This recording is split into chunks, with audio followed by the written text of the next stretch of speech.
We are here today to remember Sergeant Stacy Baumgardner, who was killed in the line of duty as a result of this incident that occurred yesterday, Sunday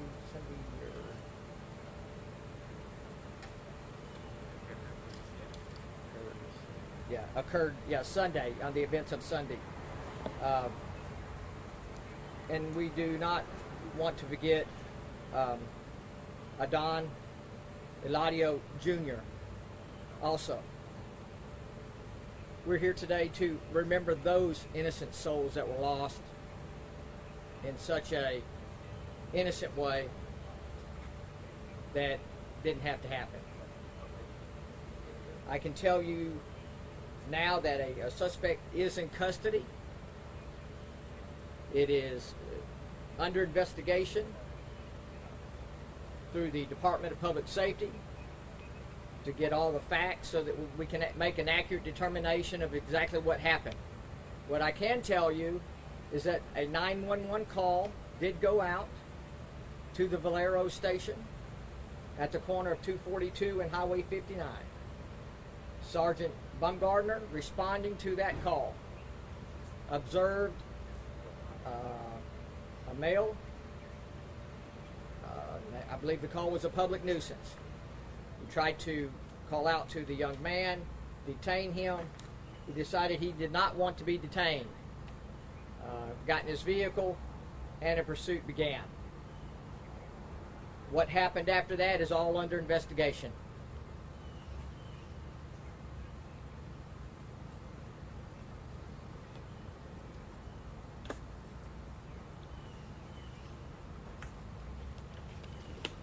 From the Valero in which the initial incident occurred, the final resting place of this incident is about 6 miles from the original location at 1485 and State Highway 242.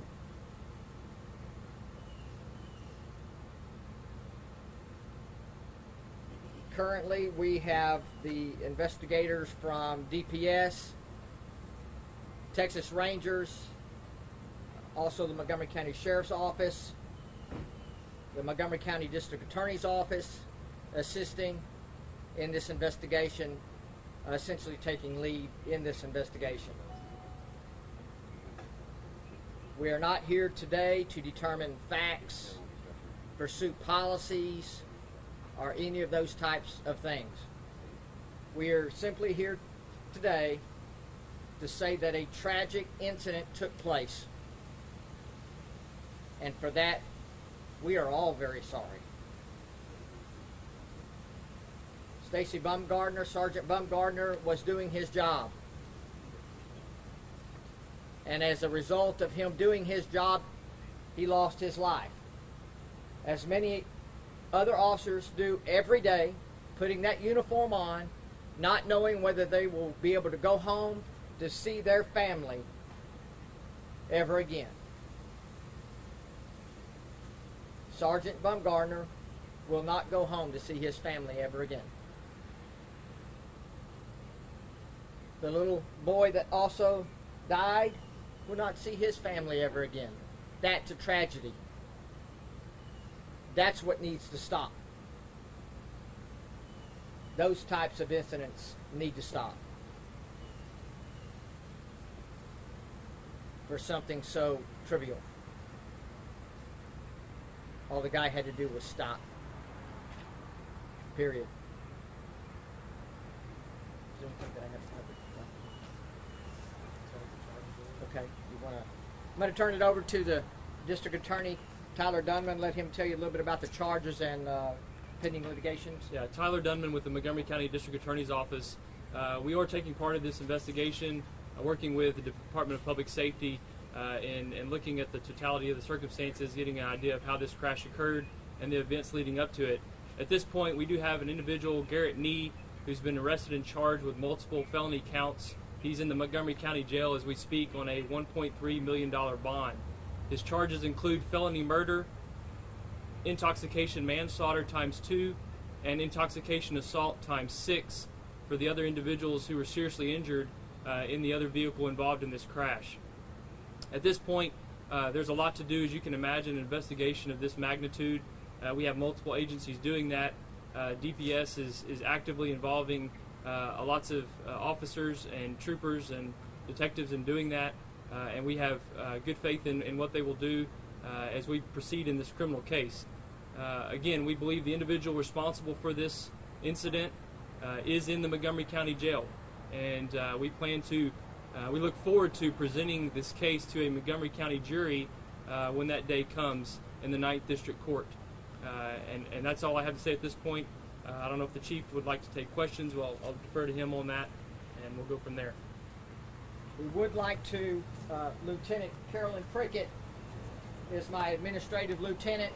She'd like to talk a little bit about the arrangements that have been made, and we would like to get that information out there to the public. So, Lieutenant, if you'd like to tell them.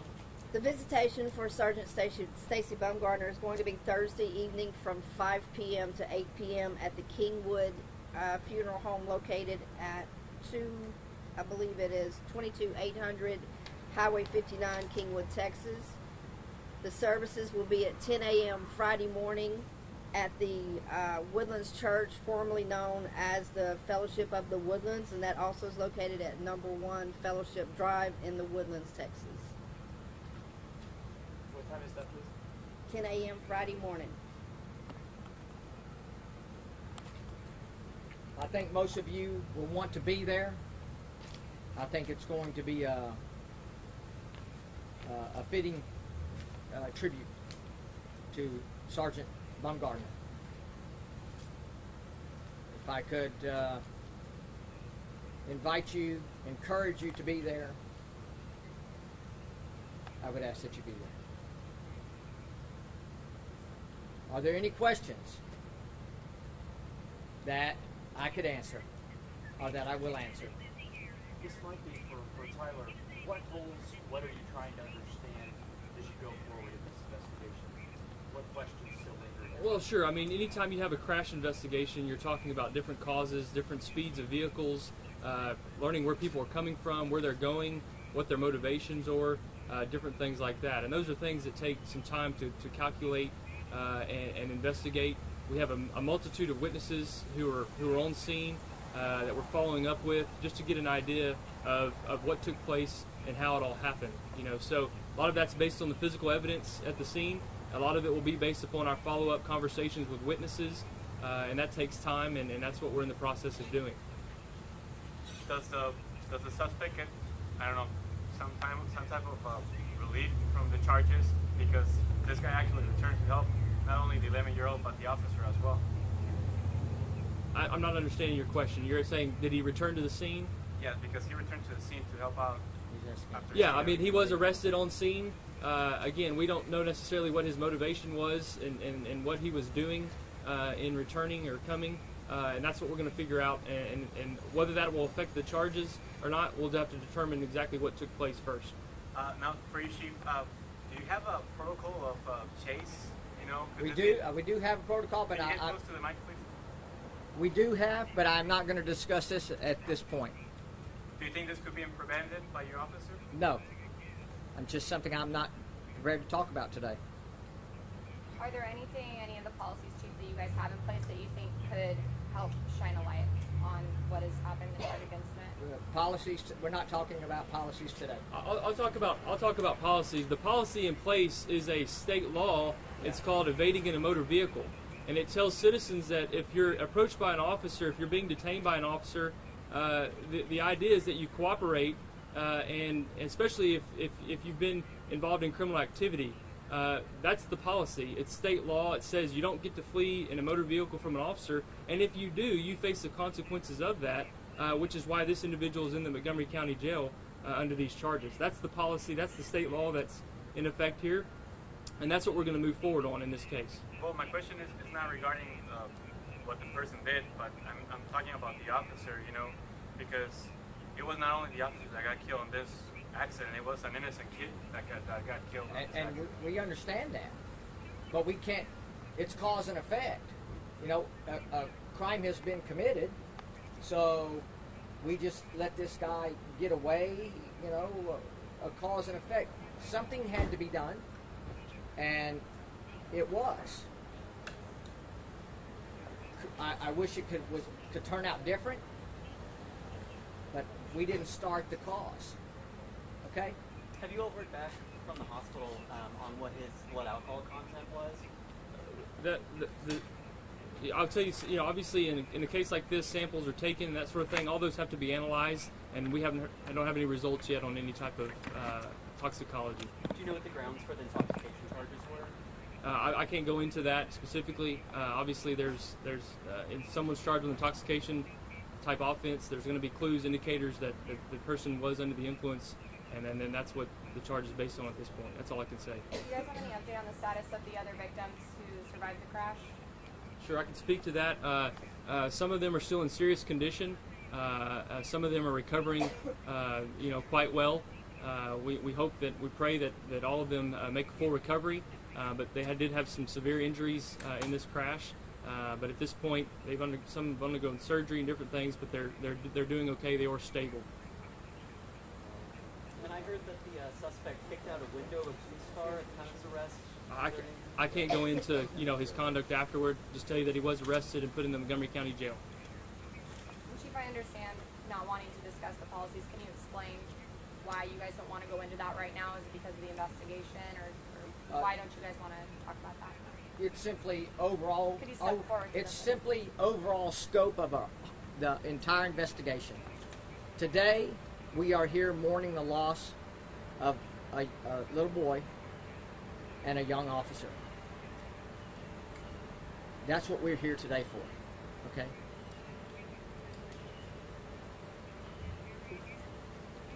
Sorry, Chief, you told us to be the other place in the morning. The other place. That's okay. Okay, I think that's about all we have. So you're still not talking about a policy, your standard operating policy for chases? I can tell you this. The agency, Patton Village, the chief and his team, right now as we speak, are preparing for a funeral for a fallen officer. All right, and that's their focus at this time. The investigation into what occurred is not even their focus. They have asked, rightly so, the Department of Public Safety to come in and investigate that. As part of that agency will review state law, policies, the facts of what occurred, the evidence to make determinations on what happened and what the charges ultimately should be in this case. And that's where they're at right now. I mean, so you know, I think it's unfair to ask them about what the officer could have done different before he's even been honored at his funeral, which isn't until Friday. Hey, and I apologize if I missed this in the beginning. You guys discussed it, but my question isn't so much what he could have done differently. My question is basically in a general circumstance, if people were doing it, given circumstances similar to this, standard operating procedure, should he have given chase? Is that your standard operating procedure? Or was he going life assignment? Are you guys aware of that? Well, sure, absolutely. I mean, anytime an individual flees from an officer, the policy is going to be to pursue that person. Obviously, you have to use due care in doing that, but our law says that a criminal, if they're committing an act, in general, they don't get to just leave the presence of an officer after doing so. So these officers put on this uniform, knowing that there's a risk involved in doing what they do, and so policies for law enforcement agencies say that, look, if you're pursuing an individual who's committed a crime, you have the legal right to do that, and state law says the same. And so that's what was taking place in this case, as with many pursuits that officers have to get in. They don't want to do that. They're hoping that the person just simply complies with their request, and they're able to have an interaction with that person, whatever it may be. But in many cases like this one, a different decision was made by the suspect, and he chose to flee, and that's where we're at. Was the officer running life assignment? I'm not going to go into what he was doing or not doing. What about whether or not the light was it green or red? I'm not going to talk about the intersection and what the lights were doing and that sort of thing. All right. I think that'll wrap Thank you us very up. much for your time. I appreciate you.